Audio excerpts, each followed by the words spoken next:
Hey guys, it's yours truly, Kevin Grace. I'm reporting to you from the corner of Jackson Street and Auburn Avenue. I'm here in Atlanta, Georgia, and behind me is a very famous historic church called Ebenezer Baptist Church. This is a church where Dr. King, in 1960 to 1968, was the co-pastor with his father, Dr. Martin Luther King Sr. There have actually only been 5 pastors during the lifetime of this church, and Martin Luther King's grandfather also was a pastor at this church. But it's a lot of history. This place held about 700 parishioners, and Dr. King's funeral service was held here April 9th, 1968 at 10:30, and the clock inside is still at 10:30. They did that purposely. His mom in 1974 was assassinated by some crazy deranged fan, shot her twice, killed a deacon as well, and shot some other church members. They did apprehend him, and he could have been sentenced to death, but the King family didn't believe in that, and he stayed in jail, and he died I guess several years ago from a heart attack in jail, and he was found mentally ill. In 1999, Ebenezer Baptist Church moved its location over here to a much larger area, and I think this space holds about 1,600 parishioners. But it's a lot of good history here in Atlanta. Right up the street, Dr. King is buried with his wife at a reflecting pool. Several years ago, they did close the church for about 4 years to do some major renovations, and they turned it back to what it looked like from 1960 to 1968 when Dr. King was a co-pastor here, and it looks really, really nice. So if you get a chance, definitely come down to see it. His sister, believe it or not, Christine, is still alive. She's 89 years old, and she is a member of the church, and still has some really good memories. But Dr. King is buried right over here in this little park. But if you're ever here in Atlanta, make sure you come to Jackson Street and Auburn Avenue, downtown Atlanta.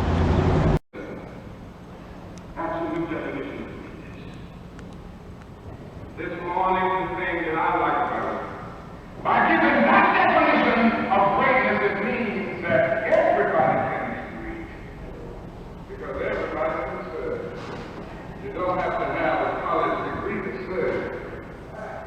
You don't have to make your subject and your verb agree to serve. You don't have to know about Plato and Aristotle to serve. You don't have to know Einstein's theory of relativity to serve. You don't have to know the second theory of thermodynamics in physics to serve. You only need a heart full of grace.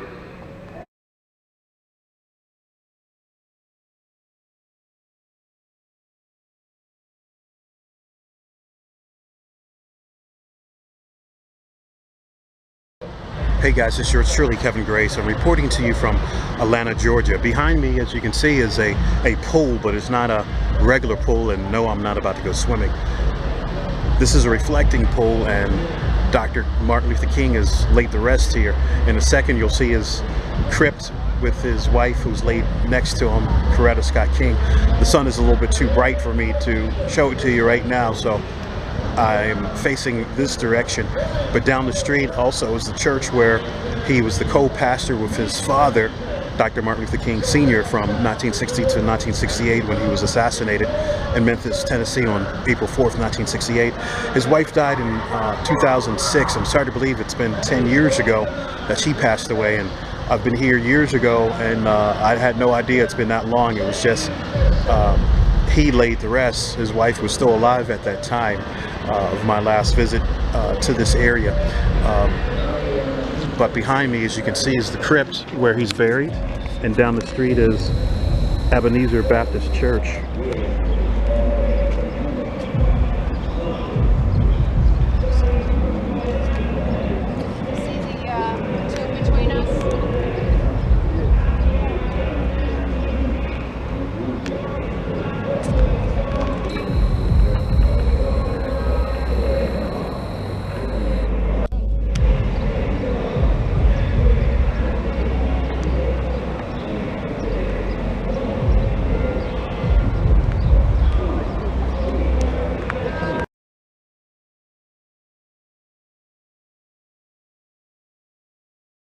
I'm on Auburn Avenue, and behind me is the birthplace of where Dr. Martin Luther King was born on January 15th, 1929. And this house actually dates to about 1895. This area was predominantly white, and in 1906 there was a race riot, and most whites started leaving the area. And by 1910 it was predominantly black. But the house behind me, where Dr. King was born, this is a typical middle-class black house that professional blacks would live in. And down the street is Ebenezer Baptist Church, where Martin's father and he were pastors at. And you can see here there's a plaque that mentions that he was born here in this house, January 15th, 1929. It is closed right now due to renovation, so I can't show you what it looks like inside. Ironically, talking about Martin's family, his sister Christina is still alive. She's 89 years young, and she's still a member of the church.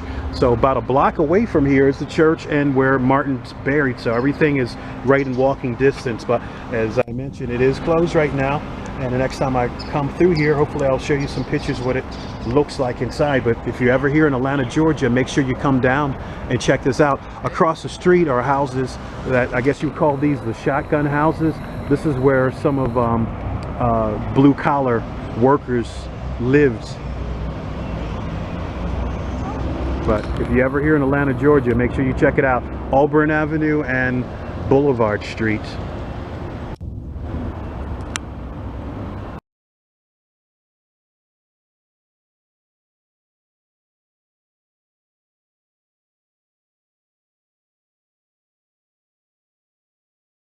Hey guys, yours truly, Kevin Grace, reporting to you from Memphis, Tennessee. Behind me is a very historic church. Actually, in 1991, it was put on the National Landmark Registry. In 1968, actually April 3rd, 1968, one day before Dr. King was assassinated here in Memphis, he gave a speech here at this church. At that time, it was temple. Now it's called the Church of God in Christ World Headquarters. This is where he gave the mountaintop speech that you heard. That was very, it just seemed like he knew the end was coming. And this is where he gave that speech. Still in, I still have services here. Perhaps one day when my schedule allows it, I will come back to see the inside as well. But this was definitely one of my bucket list items to do, to see the church where Dr. King gave his last public speech. No idea I was able to come inside without there being a service on, but this is a very big venue, so you can imagine the people that came here to see Dr. King. In April of 1968, he was in town for the sanitation strike. You saw some of the signs that they were wearing at that time. I am a man. They were trying to get equal pay in sanitation. And this, in 1968, is where Dr. King was assassinated the next day outside the Lorraine Hotel, which is now the Civil Rights Museum. This is where Dr. King gave his last speech. He gave the mountaintop speech. This, I'm not sure, I doubt this, well, this is not the original lectern, but this is where he gave that speech, right from this position. So you can see what he saw, those people that came here to hear him speak. He was in town for the sanitation strike back then in 1968, April the 3rd, 1968, and he was assassinated outside the Lorraine Hotel on the balcony by James Earl Ray. But this is, as you can see, a nice sized venue that could hold the folks that came out to see him. But yeah, this is this place was put on the National Historical Registry of Landmarks in 1991. But this is the view that Dr. King had, and I was able to come inside here to share that with you. So you can imagine him giving the mountaintop speech from this pulpit here. This is probably the second or maybe the first popular or well-known speech that Dr. King gave besides the I Have a Dream speech. But what he said here that night was short, and he kind of knew that his end of his life was nearing. But if you ever here in Memphis, Tennessee, come out to visit the Mason Temple Church located on Mason Avenue.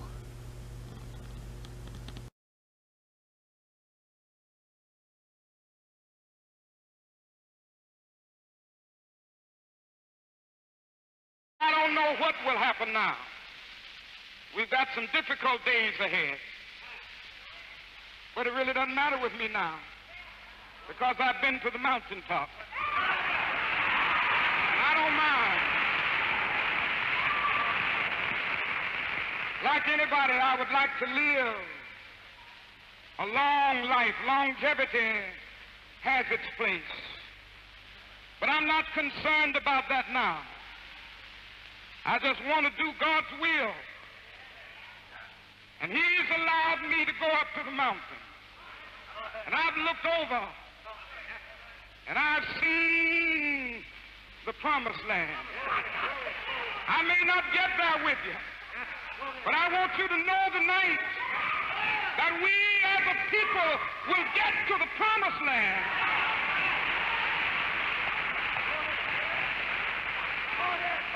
So I'm happy tonight. I'm not worried about anything. I'm not fearing any man. Mine eyes have seen the glory of the coming of the Lord.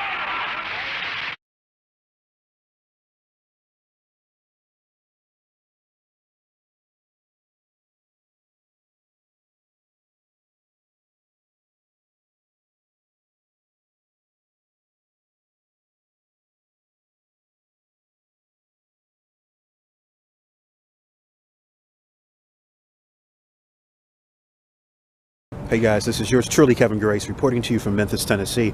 Behind me is the Lorraine Motel. This is where Dr. King in April the 4th, 1968 at 6:01 was assassinated, right where that wreath was. 2018 will be the 50th anniversary of his passing. So they've got some different programs and things happening. So if you ever here in Memphis, come out and pay your respects. They have changed this motel over to the National Civil Rights Museum. So definitely come out, check it out. They've got some interesting exhibits inside, but it will be very interesting to see what happens. And of course, across the street, you can go as well to see the boarding house where James Earl Ray shot from the bathroom window. And you would go through that entrance there, and that leads you into where the building, where the room was. But if you're ever here in Memphis, Tennessee, come out and pay your respects to the National Civil Rights Museum.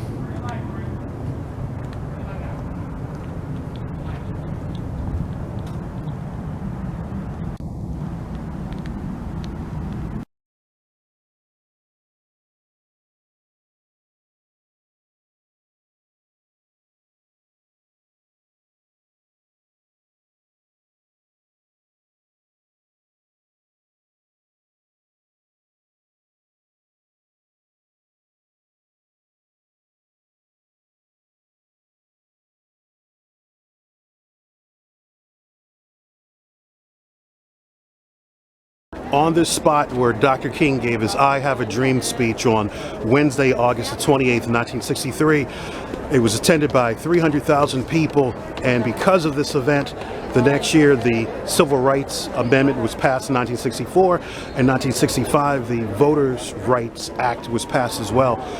There were a lot of celebrities here. Joan Baez sang, Bob Dylan, and also Peter, Paul, and Mary folk group. So this is very iconic to be on this very same spot, and they do have written here, I Have a Dream, Dr. Martin King Jr., March on Washington for Jobs and Freedom, August the 28th, 1963. You can't see the etching very well, but this was his view, and you can imagine all the people there in front listening.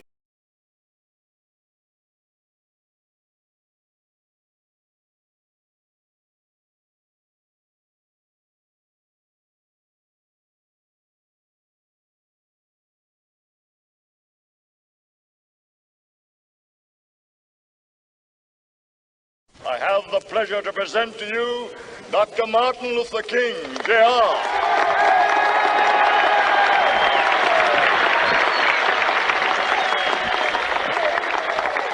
I am happy to join with you today in what will go down in history as the greatest demonstration for freedom in the history of our nation.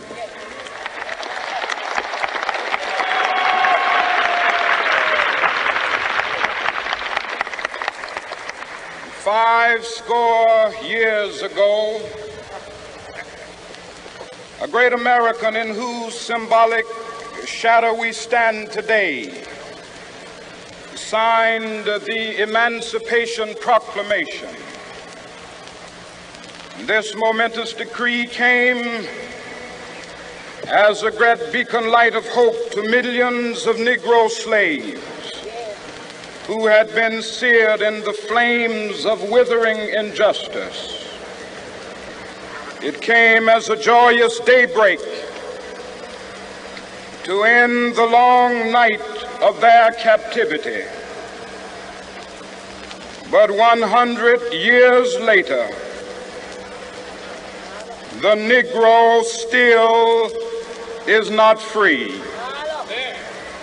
100 years later,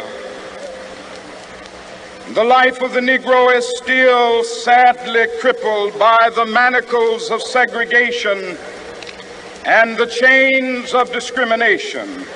100 years later, the Negro lives on a lonely island of poverty.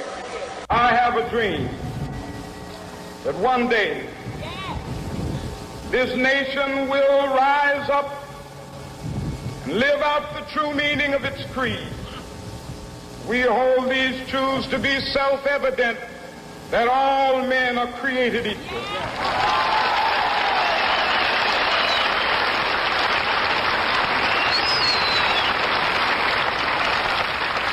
I have a dream that one day on the red hills of Georgia, sons of former slaves and the sons of former slave owners will they be able to sit down together at the table of brotherhood.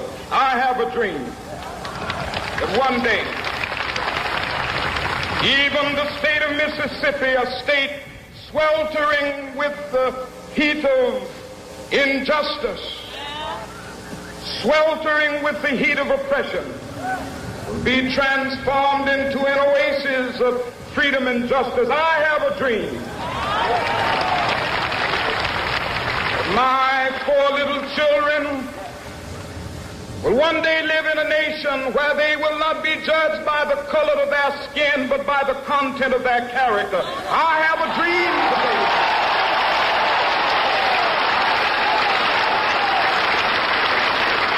I have a dream that one day, down in Alabama with its vicious racists, with its governor having his lips dripping with the words of interposition and nullification.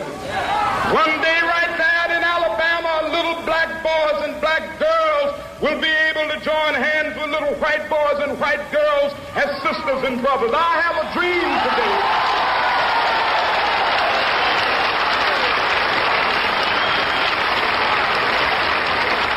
I have a dream that one day every valley shall be exalted, and every hill and mountain shall be made low. The rough places will be made plain, and the crooked places will be made straight, and the glory of the Lord shall be revealed, and all flesh shall see it together.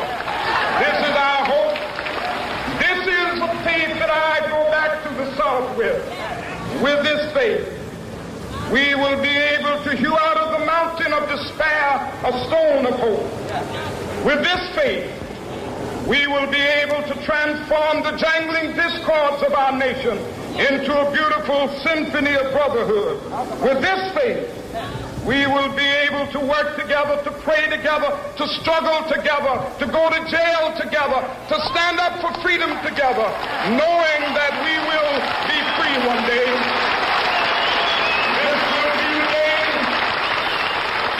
This will be the day when all of God's children will be able to sing with new meaning, my country, tears of thee. Sweet land of liberty, of thee I sing.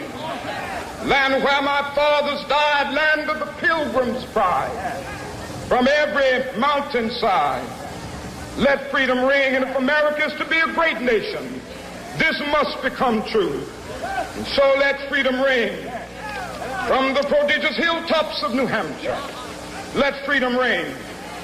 From the mighty mountains of New York, let freedom ring. From the heightening Alleghenies of Pennsylvania, let freedom ring. From the snow-capped Rockies of Colorado, let freedom ring. From the curvaceous slopes of California. But not only that, let freedom ring from Stone Mountain of Georgia. Let freedom ring from Lookout Mountain of Tennessee. Let freedom ring from every hill and molehill of Mississippi, from every mountainside. Let freedom ring, and when it happens, when we allow freedom ring, when we let it ring from every village and every hamlet, from every state and every city, we will be able to speed up that day when all of God's children, black men and white men, Jews and Gentiles, Protestants and Catholics, will be able to join hands and sing in the words of the old Negro spiritual, free at last, thank God.